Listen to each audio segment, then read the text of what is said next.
नमस्कार, मी प्रशांत कदम. 5 राज्यांच्या निकालानंतर 2 गोष्टींची जी चर्चा सुरू झालेली आहे, त्याचा जरा नीटपणे समाचार घेण्याची वेळ आलेली आहे. पहिली गोष्ट म्हणजे काँग्रेस ही नवी मुस्लिम लीग बनलेली आहे का? अशा आशयाच्या अत्यंत खोडसळ बातम्या या देशातला मेनस्ट्रीम मीडिया देऊ लागलेला आहे. आसाममध्ये काँग्रेसचे 19 पैकी 18 आमदार हे मुस्लिम आहेत आणि त्याच्यामुळं अशा पद्धतीच्या बातम्या मेनस्ट्रीम मीडियामध्ये दिल्या जात आहेत. अगदी इंडिया टुडेसुद्धा याला अपवाद नाही आहे.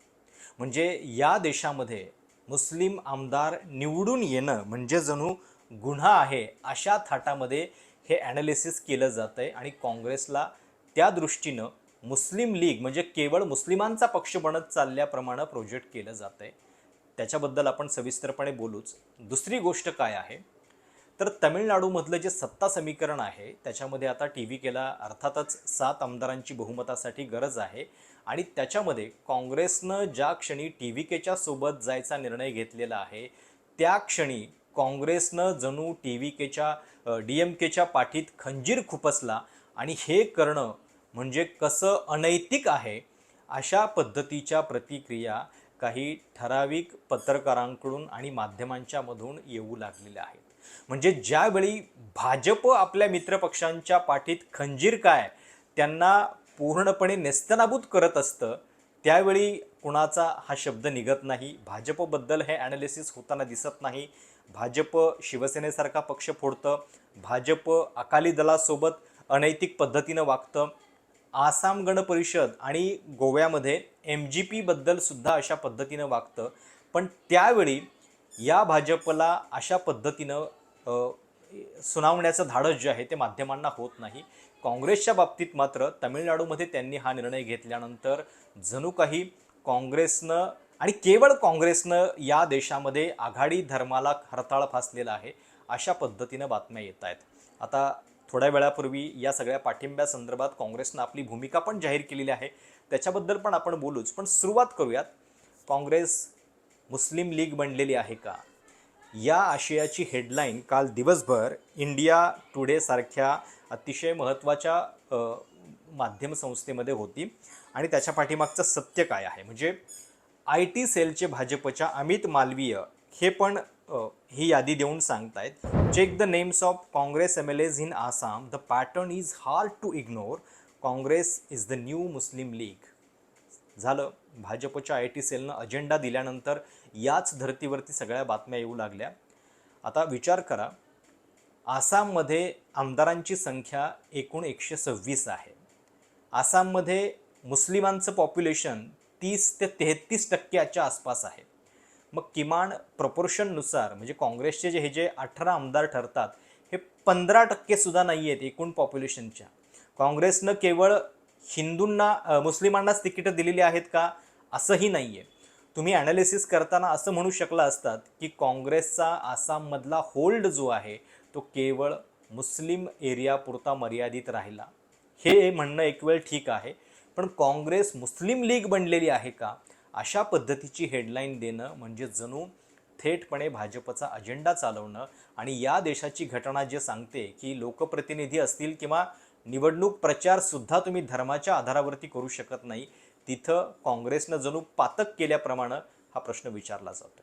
म्हणजे खरं तर माध्यमांनी हा प्रश्न विचारला पाहिजे की 140 कोटी लोकसंख्येच्या या देशामध्ये भाजप आणि त्यांचे पंतप्रधान जिथं सबका साथ सबका विकास सांगतात, तिथं एकही मुस्लिम प्रतिनिधी कॅबिनेटमध्ये का नाही आहे, एकाही मुस्लिम उमेदवाराला तिकीट का देत नाही भाजप, हा प्रश्न विचारण्याच्या ऐवजी काँग्रेसचे आमदार निवडून आल्यानंतर 19 पैकी 18 आमदार हे मुस्लिम आहेत म्हणून काँग्रेस मुस्लिम लीग ठरली, अशा पद्धतीच्या बातम्या मीडिया देते. म्हणजे एक प्रकारे या मुस्लिम द्वेषाची लागण भाजप संपूर्ण समाजामध्ये जी पसरवू पाहतंय त्याच्यासाठी सर्वात मोठी वाहक ही माध्यमं बनलेली आहेत आणि ती स्वतः अशा पद्धतीच्या बातम्या देतात. आता त्याच्याबद्दलची सत्यता काय आहे?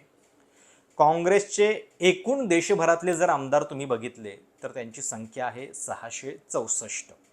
664 पैकी 520 आमदार टोटल हे हिंदू आहेत, 80 मुस्लिम आहेत आणि इतर धर्मियांचे 64 आहेत.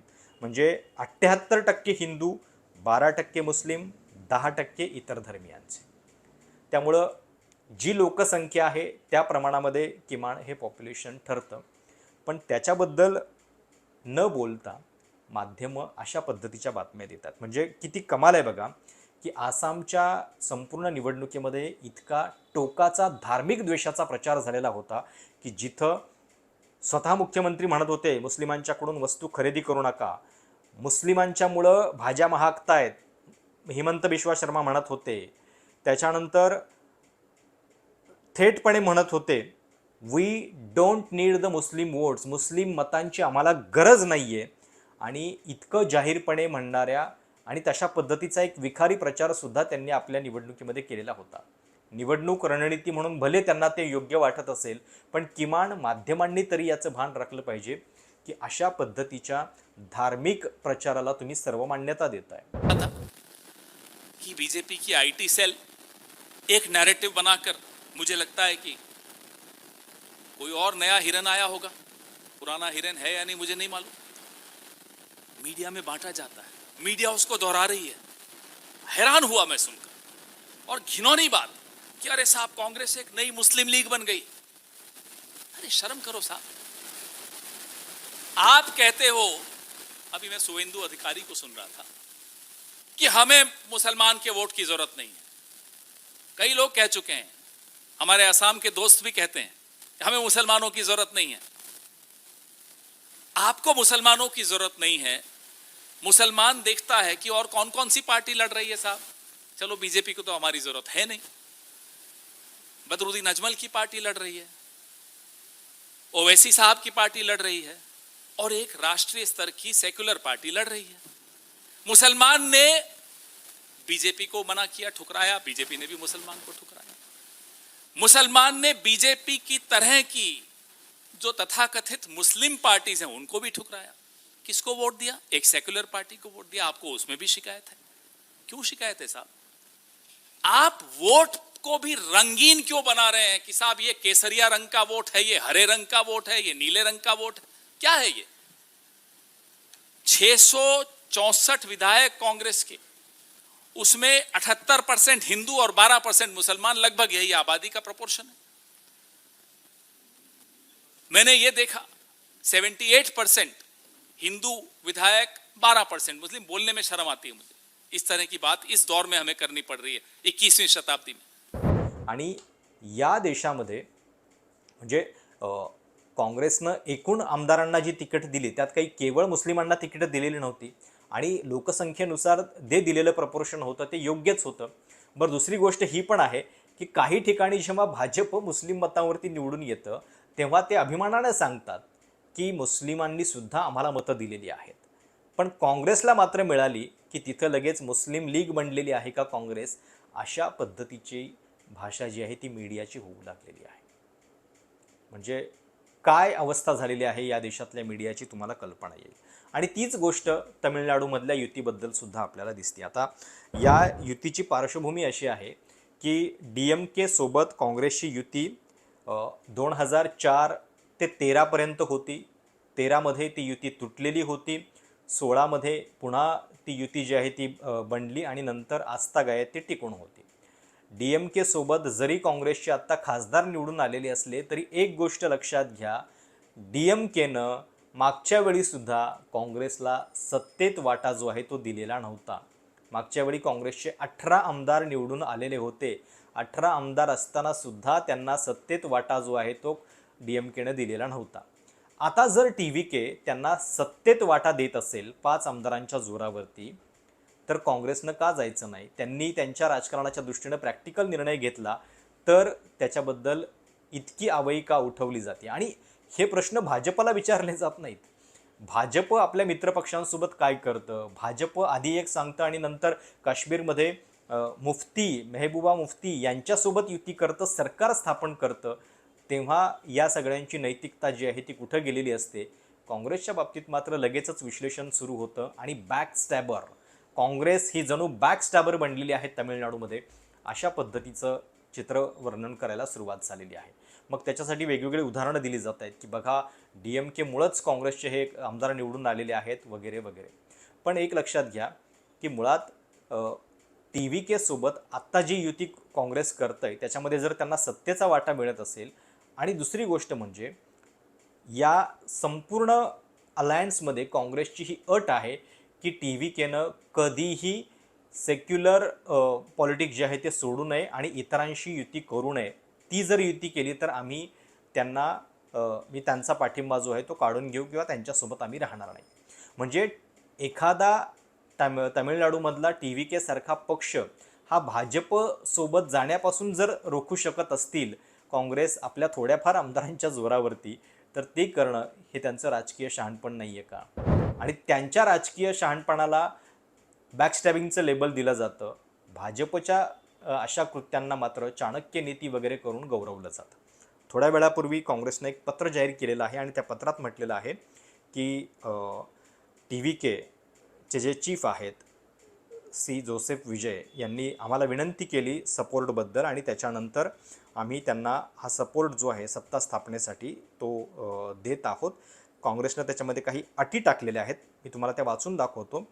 The Indian national Congress stands for and is the founding political party for secular, progressive and welfareist politics in India. It is our constitutional duty to respect these principles आणि our support shall be conditional, हे ठळकमध्ये लिहिलं आहे, upon the TVK keeping out from this alliance any communal forces that do not believe in the Constitution of India. This alliance between TVK and Tamil Nadu Congress will strive to bring Kamaraj's gloried days of Tamil Nadu. आणि हे महत्त्वाचं आहे कारण पक्ष स्थापन केल्यानंतर विजयसुद्धा ज्या ज्या नेत्यांची नावं घेत होते त्याच्यामध्ये पेरियार यांचं नाव, आंबेडकरांचं नाव आणि कामराज जे 1967पर्यंत मुख्यमंत्री होते तामिळनाडूचे, काँग्रेस पक्षाचे नेते होते आणि तोपर्यंत काँग्रेस पक्षाचे अनेक मुख्यमंत्री तामिळनाडूमध्ये होऊन गेलेले होते. जर विजय स्वतः कामराज यांचं नाव घेत होता जे काँग्रेसचे एकेकाळचे नेते होते, तर त्यांचाच वारसा पुढे नेण्यासाठी आपण हा पाठिंबा देतोय असं काँग्रेसनं आता म्हटलेलं आहे. आणि स्ट्रॅटेजिकदृष्ट्या सुद्धा त्यांना या सगळ्याचा विचार करावा लागेल कारण पुढची निवडणूकसुद्धा अनेक राज्यसभासुद्धा एकत्रितपणे आपण या पक्षासोबत लढणार असं आता काँग्रेसनं म्हटलेलं आहे. आणि एक गोष्टीची पण कमाल आहे की म्हणजे आज जे लोक बॅकस्टॅबिंग म्हणून काँग्रेसला अशा पद्धतीनं DMKला बाजूला सारल्याचं म्हणतात त्यांनी हे लक्षात घेतलं पाहिजे की ज्या DMKची राजीव गांधींच्या मारेकऱ्यांना सहानुभूती होती, त्यांना सोडावं, फाशीची शिक्षा होऊ नये अशा पद्धतीचे ठराव विधानसभेमध्ये केले गेलेले होते, त्याच DMK सोबत जेव्हा काँग्रेस जुळवून घेत होती, गांधी कुटुंब जुळवून घेत होतं, तेव्हा त्याच्याबद्दलचे कधी 2 शब्द जे आहेत ते माध्यमांनी कधी बोललेले नाही आहेत, त्याच्याबद्दल कोणी काही बोललेलं नाही आहे. पण आज राजकीयदृष्ट्या जेव्हा काँग्रेसनं हा निर्णय घेतला आणि कदाचित पक्ष तोडण्यासाठी भाजप ज्या गोष्टी करतं त्या तुलनेमध्ये ही गोष्ट तर तशी कमी आहे, पण तरीसुद्धा काँग्रेसने आता ही युती तोडली कशी, DMKला कसा दगा दिला, यांना DMKबद्दल सहानुभूती नाही आहे, यांना काँग्रेसला सतत बदनाम करायचं आहे. आणि त्या दृष्टीनं हा सगळा खोटा प्रचार जो आहे तो तुम्हाला माध्यमांच्या मध्ये पाहायला मिळतोय. त्यामुळं अशा पद्धतीची अवस्था सध्या आपल्या माध्यमांची बनलेली आहे. TVK चे जे प्रमुख आहेत विजय, त्यांची आणि राहुल गांधींची याच्या आधीपासूनची चर्चा जी आहे ती सातत्यानं होत होती. विजय खरं तर 75 जागा काँग्रेसला द्यायला तयार होते, पण त्यावेळी तो निर्णय काँग्रेसने घेतला नाही.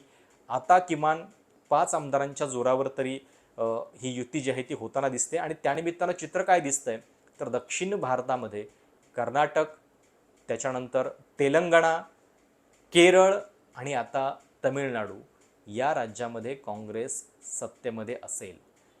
कर्नाटक, तेलंगणा आणि केरळमध्ये ते काही ठिकाणी युतीवरती, काही ठिकाणी स्वबळावरती आहेत, पण इथं किमान 5 आमदारांच्या जोरावरती त्यांना त्यांचा सत्तेतला सहभाग जो आहे तो दाखवता येणार आहे. त्यामुळं ज्या DMKनं आजवर कॅबिनेटमध्ये स्थान दिलेलं नव्हतं त्यांच्यासोबत फक्त टिकून राहायचं की योग्य वेळ येताच आपल्या पक्षाची पुढची भविष्यातली वाटचाल बघून शिरकाव करण्याची संधी म्हणून निर्णय घ्यायचा, हा विचार काँग्रेसला करायचा होता.